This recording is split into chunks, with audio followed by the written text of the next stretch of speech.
Here's the hydraulic jack. This is the handle to the winch here, which basically would be one of the last things. Over here.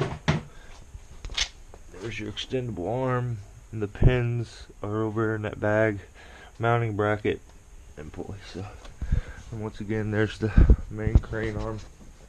I'll get it put together and then explain everything after I'm done.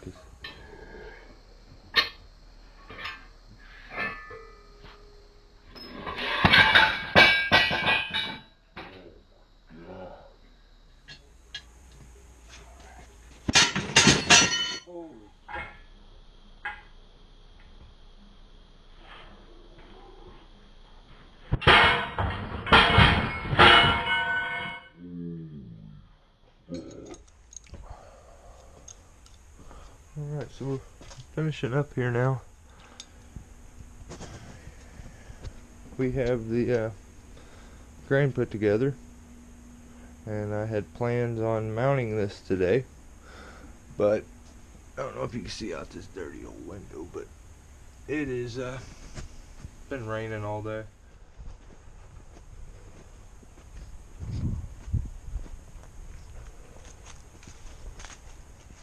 Okay guys, instead of wasting your time with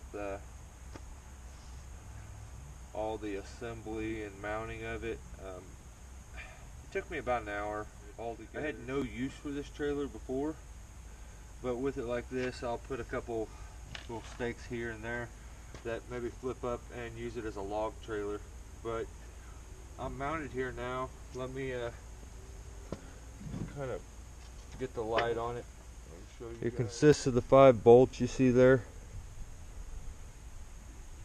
I ended up, if you look close, I had to take one of my bolts out of my boards there because it was hitting it. The bracket underneath was hitting it.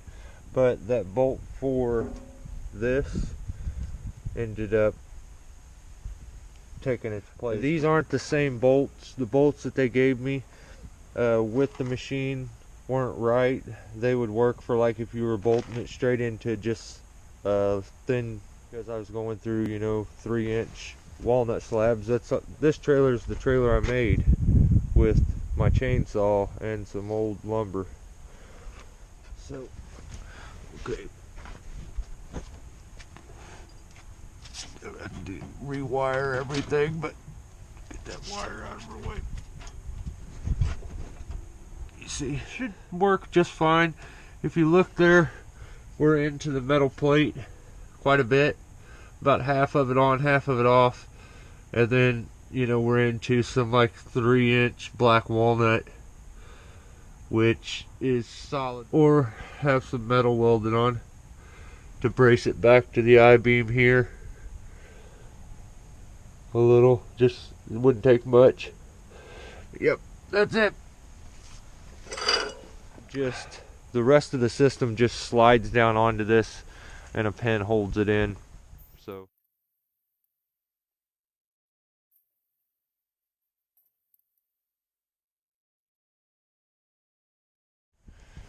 no assembly there, but that's it. We'll see how it works tomorrow.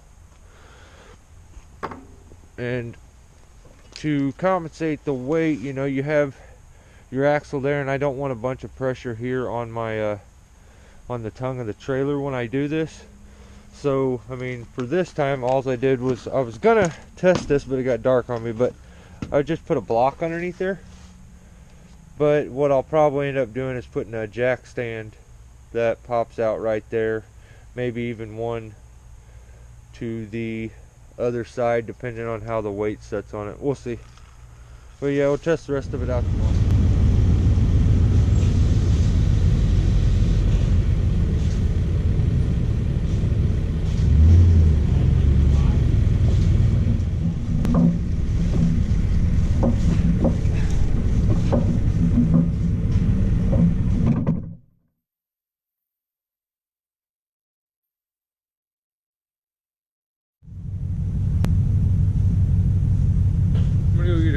straps.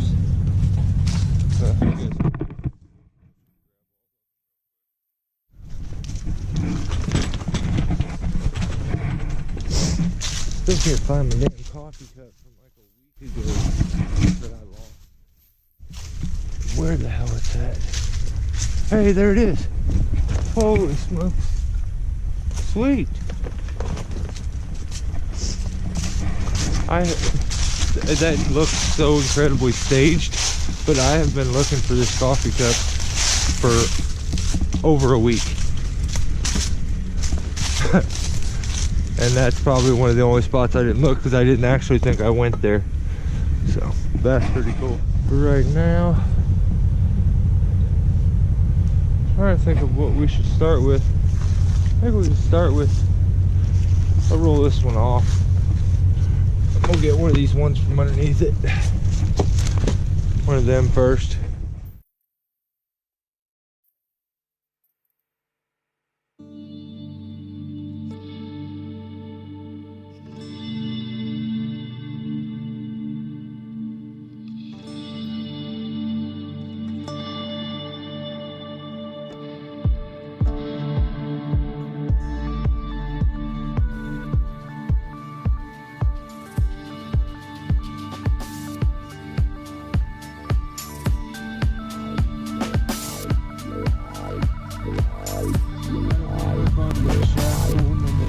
Way too big, so use this thing. Got a bunch of these. So now we're just gonna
we may get away with just 4. Either take this thing, swing it. Now, if we wanted to raise it up real high.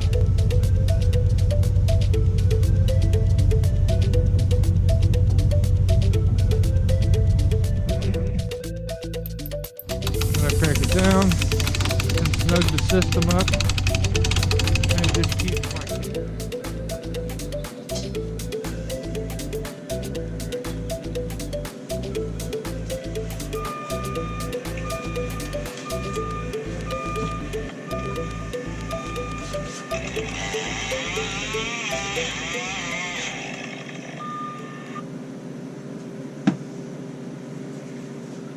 How are we doing, guys? I wanted to touch bases with everybody and do a bit of update explanation on the video that you just watched.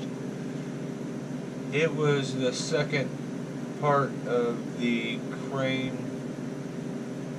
truck crane video. And the only major issue, well, I ran into issue with fitting that thing underneath there where I needed it to be on one of the sides.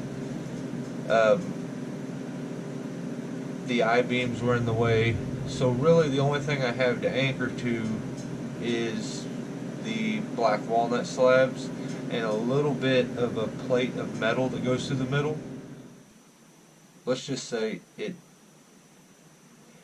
failed on me. So a lot of good tips that I got from you guys in the comments, from quite a few of you. Swamp Bear, Joey Cap left a good one. There was one about putting some ratchet strapping the pole to the opposing side for a little security, and since it is to one side. So we'll do one more video on that, and I'll show a little bit more of that. That entire trailer, it was useless. It used to be a motorcycle hauler, and it had these little metal skis on it that were like one here. There was 6 of them, and then a little plate of metal in the middle, and that was the whole trailer. That's all it was. So I grinded them skis off that were welded, and cut a bunch of slabs with my chainsaw freehand, and it looks a little rough. It's went through the whole summer sitting out in the sun, so it doesn't look as nice as it used to, but could easily sand it down and stain it again. Well, not even stain it, but clear coat it again a couple times. But yeah, we'll try to do, I'm going to do another video on it. And the other reason that I decided to do this video was because this showed up in the mail. And the red duct tape kind of gave it away. I've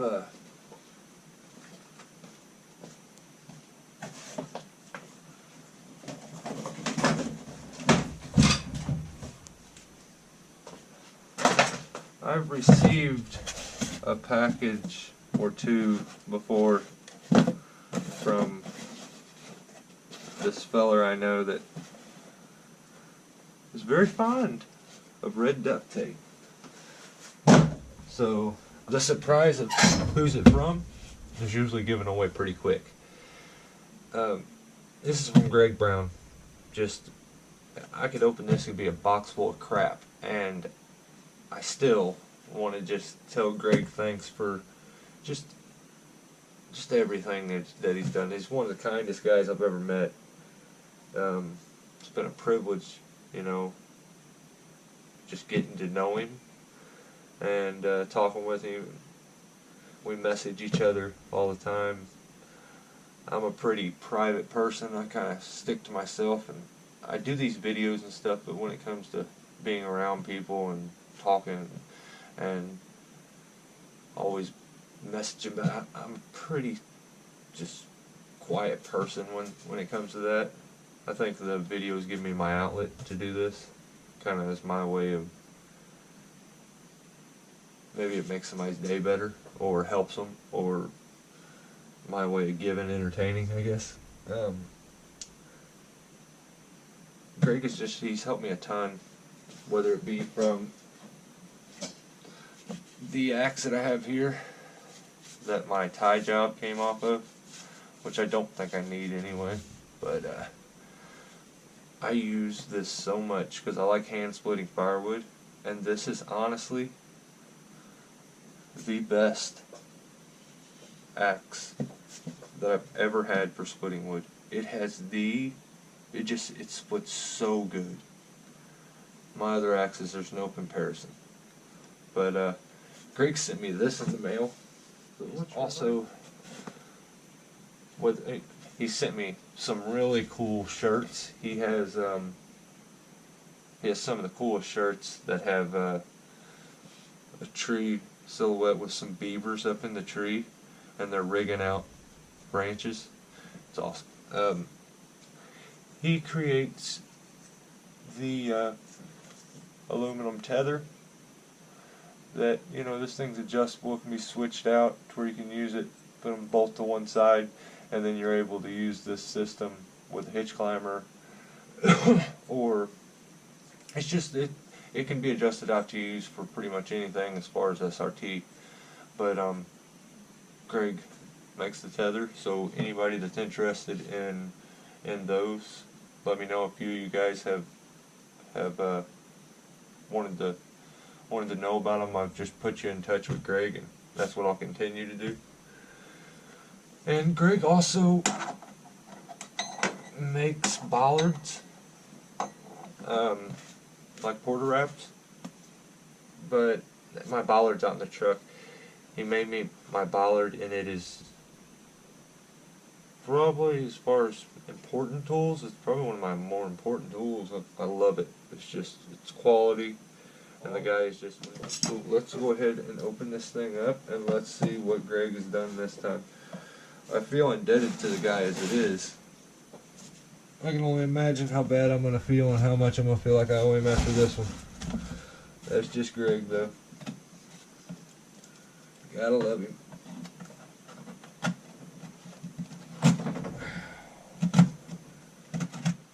Dude.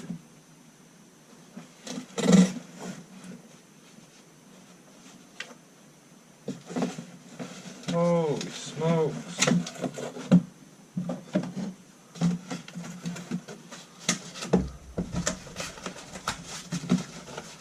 Wrote me a note.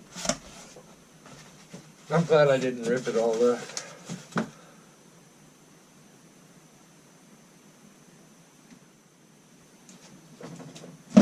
Wow. So, what we have here are a pair of Red Wings. Size 11. Holy smokes.